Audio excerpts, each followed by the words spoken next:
एक गाड़ी आती है, एक गाड़ी आती है, लाल बैक लाइट्स लगती है।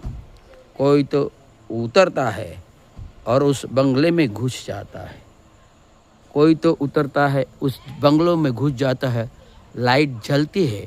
एक अनोखी रास्ता, एक अनोखी रास्ता, एक अनोखी रास्ता, ऐसा कि वो आता है बंगलों की तरफ, वो आता है बंगलो। कोई तो कोई तो कोई तो अचानक गेट खुलवा देता है, कोई तो अचानक गेट खुलवा देता है, बंगले की तरफ बढ़ते रहता, बंगले की तरफ बढ़ते रहता है, बंगले की तरफ बढ़ते रहता है। सामने की बंगले में एक लाइट लगती है, लाइट जलती है और बंगले की तरफ आते हुए वो पालना हिलने लगता है।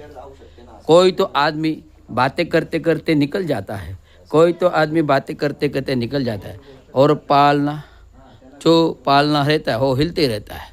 कोई है सामने, कोई मालूम नहीं है, कोई है सामने मालूम नहीं, लेकिन जो हिलता रहता है झूला हिलने लगता है, हिलता रहता है झूला हिलने लगता है। ऐसा है एक अनोखी रास्ता, ऐसे है एक अनोखी दास्ता, यही है कथा अनोखी रास्ता।